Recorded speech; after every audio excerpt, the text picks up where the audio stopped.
Comic fam, for the first time in a long time, this is a very DC heavy list, and most of these books are affordable. Let's get into it. Hi everybody, welcome back to Comic Tom 101 for another Top 10 Trending Comics. If you have noticed, I am not Comic Tom 101, I am Fire Guy Ryan. And I am Russ Bright from Milgeek Comics, also known as the Comic Book Sensei.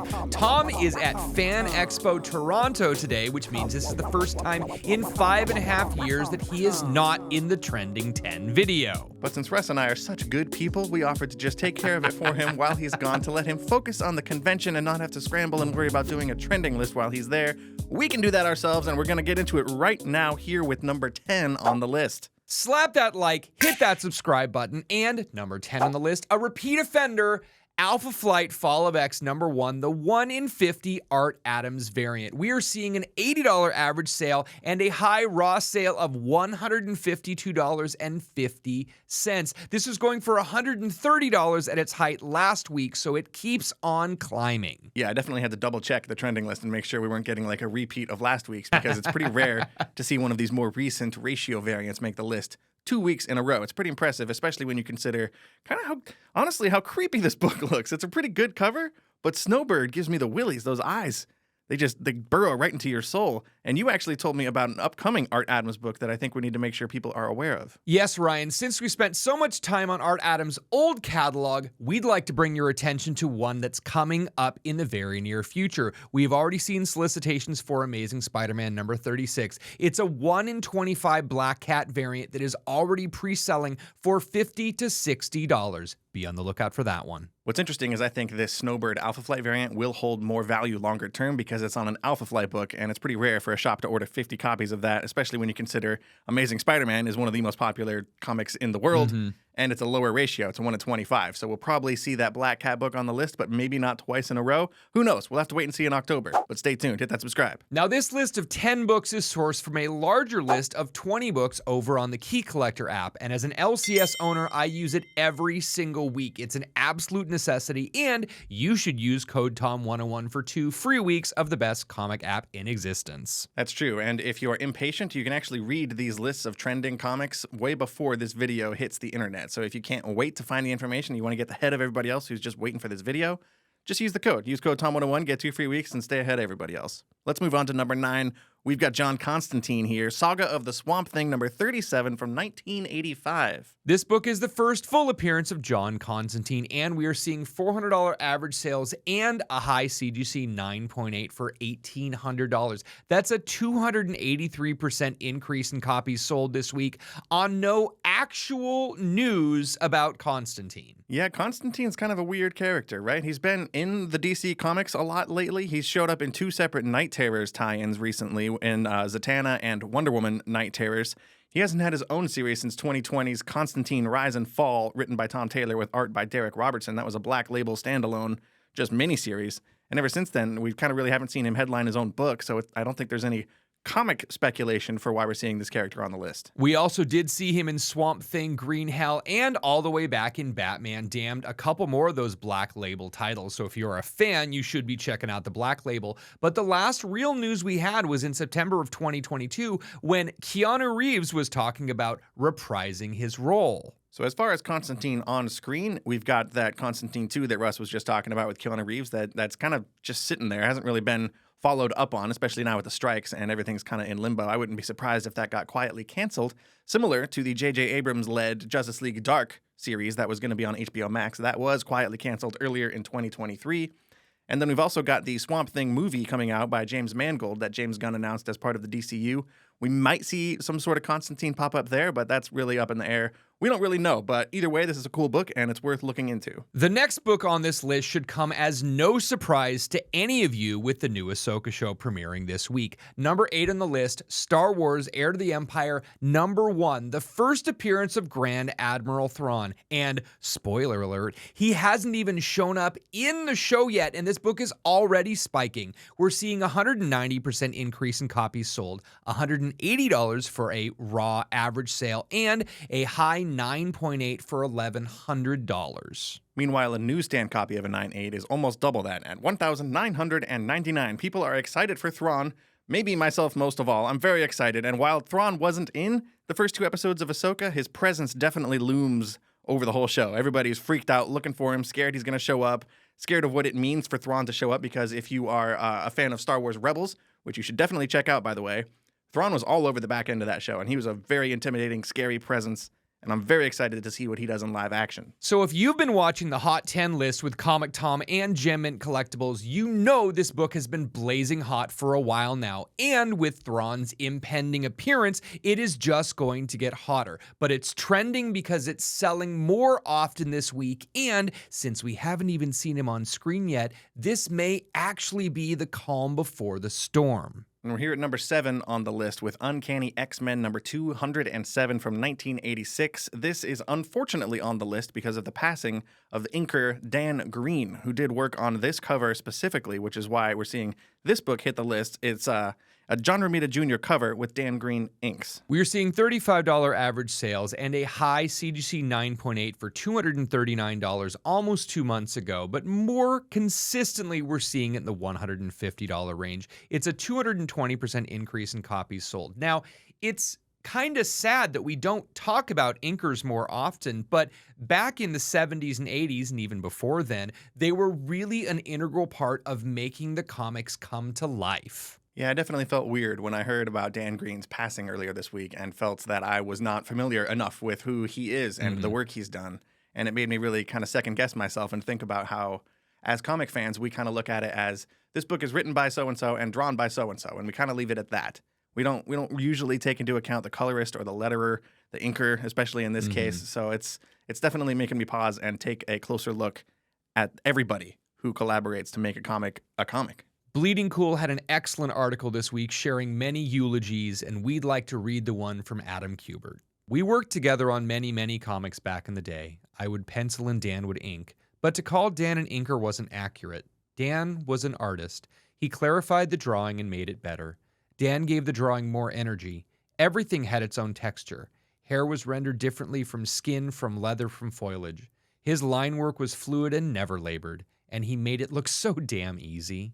So while it's always unfortunate to have to talk about somebody on a list like this because they've passed, it certainly makes me look at their work in a new eye. And in this case, it makes me aware of their work in the first place. And now I want to track down some things that Dan Green's worked on and just be more conscientious when I'm reading comics and focus on all of it, the whole package, and not just the script and the pencils. So the next book on the list is absolutely here because of the new Blue Beetle movie, but it will not be the last. Number 6 on the list, Booster Gold, number 1. First appearance of Booster Gold, first appearance of Blackguard. We are seeing $90 average sales and a high 9.8 of $600. So that $600 sale that Russ just mentioned was back in July, but more recently, earlier in August, we saw a 9.8 go for $410 leading up to the Blue Beetle movie.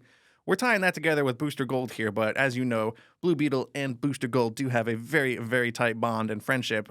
It's not too surprising maybe to see the two characters merge on screen in live action at some point down the road. That's maybe why this book is on the list. We are seeing a 183% increase in copies sold, so something's happening with Booster Gold behind the scenes. Now, while prices are down, demand is definitely up. And the fact that we have confirmation that back in January of this year, we knew that there was going to be a Booster Gold series on HBO Max. After multiple delays, we had the Blue Beetle movie get released, and the fact that Booster and Blue Beetle work together so well, it's only going to make sense that we will see a crossover between the two. James Gunn definitely announced several projects way back in January, and Booster Gold, I feel like, is one of the ones that has kind of slipped under the radar in recent months. So make sure you keep your eye on all of those because they are coming. We're moving on. We're getting to number 5 on the list now with Blue Beetle number 1. Russ said it earlier. We're just talking Blue Beetle here for most of the rest of the list. This is Blue Beetle number 1 from 1986. A high print run book still going for $15 average sales, and a nice looking copy graded at a CGC 9.8. It's going to run you about $200. This is the first appearance of Conrad Carapax, and this makes sense because, again, spoiler alert, Carapax is featured very heavily in the movie. This is not the first appearance of Blue Beetle, and the fact that he was originally Charlton character and then brought over into the DC universe at Crisis of Infinite Earths. This is his first ongoing solo series at DC. Russ is way better than I am about seeing movies on time. I still need to make time to go see Blue Beetle. I'm probably going to go next week, but we are seeing a 300% increase in copies sold on this book in particular because it's the first appearance of the villain from the movie, and his costume at the end of the movie looks very similar to what we see in his first appearance here in this issue. After much anticipation, this book is back on the list. It's been almost a year since we were talking about it, and still, there are only 89 copies graded at a CGC 9.8. Even with the movie coming, people didn't get their books in, and that may change considering that Conrad Carapax was actually in the movie. Something tells me people might have been more focused on Jaime Reyes keys specifically. We'll get into that a little more down later on the list, but now we need to move on. We're talking about number 4 here. This is Invisible Woman, issue number 1 from 2019, her first solo series. We are seeing $4 average sales and a high CGC 9.8 for $70 on this beautiful Adam Hughes cover. It's a 475% increase, and there's no real confirmation or anything, but there is definitely speculation that we may be seeing Sue Storm as the focal point of the new Fantastic Four project. We're seeing a 475% increase in copies sold of this book from week over week because of those Fantastic Four movie rumors, and it does make sense to see Sue Storm be the focal character for this movie. I think if we tried to tell the story through Reed Richards' POV, it might be a little like cold and distant. You know, he's not the most friendly, welcoming character. It'd be kind of an interesting story, but I think Sue Storm makes the most sense. So keep in mind, before the SAG-AFTRA strike, we were talking about rumors stating that Vanessa Kirby was going to be playing Sue Storm, but it may be a little while before we get confirmation on anything. This was a 6-issue miniseries, and all the A covers were done by Adam Hughes, and of course, they're gorgeous, but there are other covers in this run that are really cool too. There's some variants in here, specifically ones by Steve McNiven.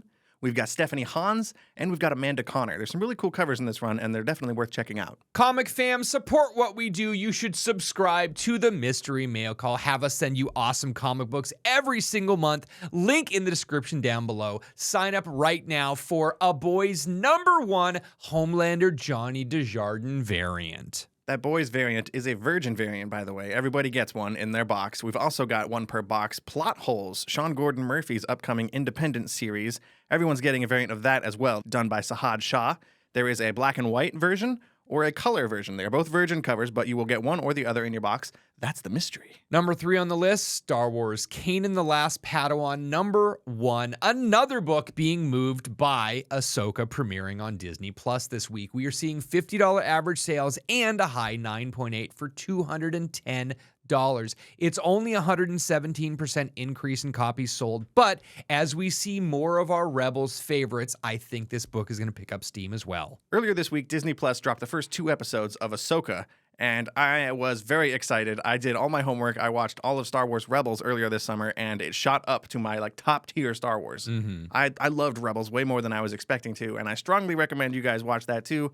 But I think Ahsoka, the show, stands on its own. If you haven't seen Rebels, if you don't want to put in all the work to watch that, again, I recommend it, but you don't need to. I'm a lifelong Star Wars fan, but I also understand that there are guys that are more in your generation that grew up watching Next Generation or are going to be more Star Trek fans. And if your first interest was Phantom Menace, it may not necessarily have been as life-changing as some of us who watched the original trilogy. But really, if you haven't given Rebels a chance, you need to. And in the same breath, I want to say Ahsoka is worth watching because these characters are great. And this book, Kane and the Last Padawan #1, does feature first appearances of a bunch of these Rebels characters. We see Ezra Bridger, Kanan Jarrus, Hera Syndulla, Sabine Wren, Zeb Aurelius, and Chopper. What a great team. Early on in Rebels, I decided that Chopper was my favorite character. He's definitely my favorite droid in all of Star Wars. I love that guy so much. And before I turn this whole thing into like a big Chopper fest, I want to ask you guys, let us know down in the comments,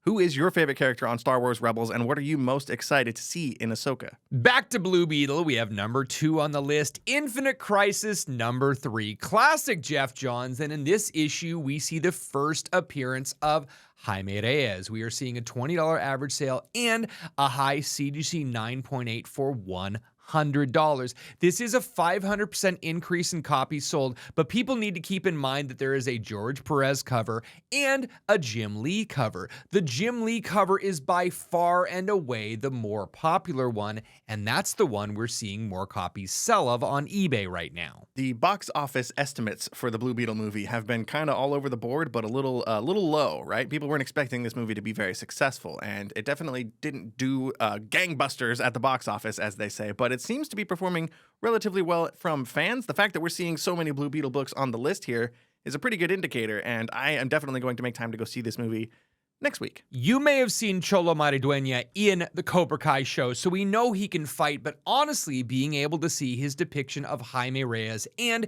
his relationship between his family is really what ties this whole movie together. It is a beautiful movie. It is well done. The special effects are great. The fight scenes are great, but yeah, we knew he could fight and he can absolutely act. This is worth seeing, and I believe the people that are going out and taking the time to see it are really going to enjoy it. It has dethroned Barbie as the #1 movie. So while Warner Brothers and other people are making excuses about it not making as much money, it really does deserve to be at first place. And if you haven't seen it, go do it, comic fam. You're gonna dig it. Speaking of first place, we're about to be here at #1 on the list. But before we get to that, we want to remind you out there to hit that like button, the thumbs up, in case you aren't familiar with what the like button is. Also hit the subscribe button. That's down there. It's that red button that says subscribe. There's a shocking amount of our viewers who just watch the videos every week, but don't hit the subscribe button. I don't know if we're hurting your feelings or something, but you're hurting our feelings, right? Hit the subscribe. It doesn't cost you anything. It helps us out a whole bunch. We'd like it. We would really appreciate it.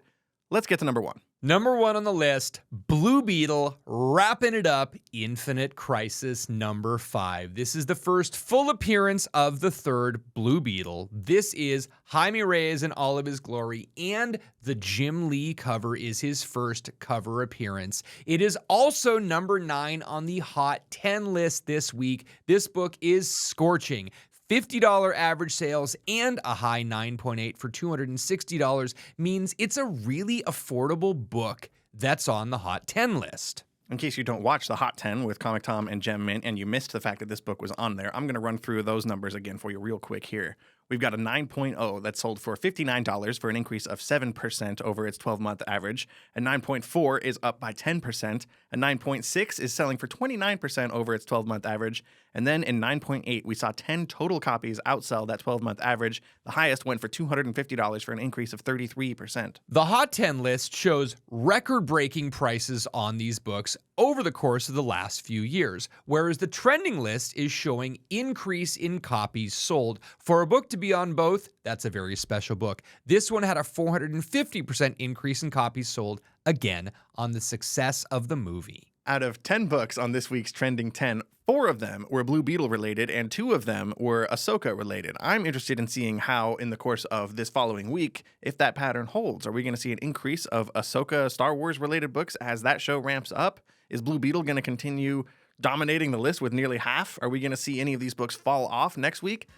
Come back and find out. Make sure you're here next week to find out. And as always, geek responsibly. Nuff said.